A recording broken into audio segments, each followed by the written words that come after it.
יוני סנדרוביץ' הוא ישראלי שחי בשוודיה. והוא נמצא גם על הקו, בוקר טוב. יוני, מה קורה? בוקר טוב, בוקר טוב. מה העניינים? בסדר, מה שלומכם? אנחנו בסדר גמור. אנחנו על הכיפק, איך אתה כבר זה אחרי... רגע, באמת חלית? לא, האמת שאני לא נדבק לי בקורונה. עשיתי את הבדיקה גם ממש לא מזמן. בכל התקופה הזאת, זה היה ככה נראה כאילו אנחנו ביקום מקביל. נו, מה, עושים שם הכל כרגיל, בלי מסכות, בלי כלום, מסעדות, עניינים? החיים המשיכו פשוט אותו דבר כמו לפני המגפה? תראו, אני אגיד לכם ככה, בהתחלה באמת היה לחץ מטורף כמו בכל מדינה. שוודים כאילו נערכים למלחמה, סופרמרקטים היו ריקים, הנייר טואלט כמו בכל מקום התרוקן. והרבה שוודים עברו לבתי הקיץ שלהם, כי הם היו בטוחים שככה הם יהיו שם איזה חודש וקצת, והכל יחזור לקדמותו, אבל ברגע שהבינו שהדברים לא ממש הולכים להשתנות, אז הבינו שצריך לחיות לצד הקורונה. ואני יכול להגיד לכם שאף אחד לא הולך עם מסכות, אנשים מעטים הולכים עם מסכות. באמת? ככה ש... והם לא מפחדים, כאילו, ויש הופעות נניח?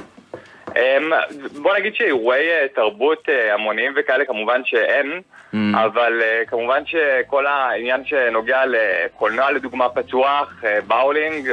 ובקולנוע יושבים פשוט 200 איש באולם סגור, ממוזג, בלי מסכות? בקולנוע לדוגמה יש לך שורה אחת שהיא ריקה, ושורה אחת שהיא כן עם אנשים, ויש פשוט מרחק ביניהם בכיסאות. יש גם הגבלה של 50 איש במקומות סגורים. ככה שאתה לא יכול פשוט לעמוד גם בבר, רוצים שאתה תשב ומביאים לך את השתייה והכל, מנסים באמת לדאוג לעניין הזה שיהיה את ואנשים מקפידים באמת, כאילו נשמעים להוראות וכזה? השוודים מאוד צייתנים. זה מה שאין לנו אצלנו פה. מה אתה אומר, סליחה? זו הבעיה פה, שפה פשוט הציבור הוא פחות מציית, פחות ממושמע. אני לא בטוח, אני לא חושב, יש פחות, כאילו נניח יש שם אכיפה, יש שם, מה? הציבור פה ממושמע? כן.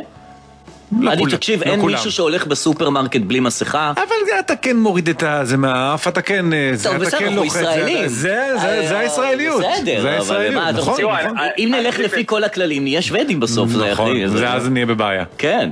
השוודים מאוד צייתנים לממשלה, זאת אומרת, באמת גם העניין, אם אני עוד פעם חוזר העניין של המסכות, אתם לא רואים באנשים, מישהו שעם מסכה זה מישהו שאתה לפעמים אפילו חושב שיש לו תסמינים, אז אתה מתרחק ממנו.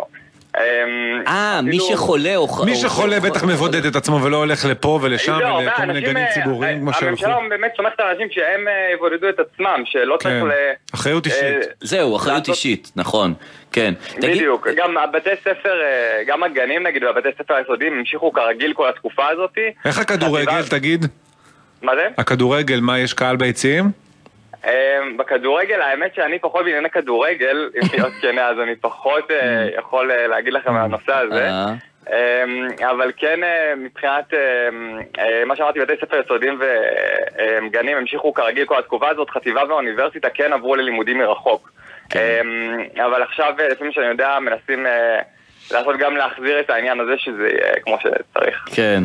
בקיצור, אבל אנחנו יכולים, אתה מכיר גם את ישראל וגם את שוודיה, אז אתה חושב שנראה לך שאנחנו יכולים להיות כמו שוודיה כזה, כי אנחנו לא שוודיה, אין מה לעשות. לא, הם לא יהיו אנחנו לא נהיה הם. אבל גם מאוד, כן התחלואה הייתה שם מטורפת, וכן... טוב, הנגיף לא מבחין בין ישראל לשוודיה. נכון, זה כאילו... הוא עושה את שלו. זה עניין באמת של אחריות אישית גם של האזרחים, זאת אומרת, האזרחים בהתחלה כן לא הבינו למה אין יותר מדי הגבלות והכל, וברגע שהם הבינו את העניין, רוב האנשים שמתו בשוודיה מהקורונה היו בבתי אבות. כמה מתים יש בשוודיה עד עכשיו?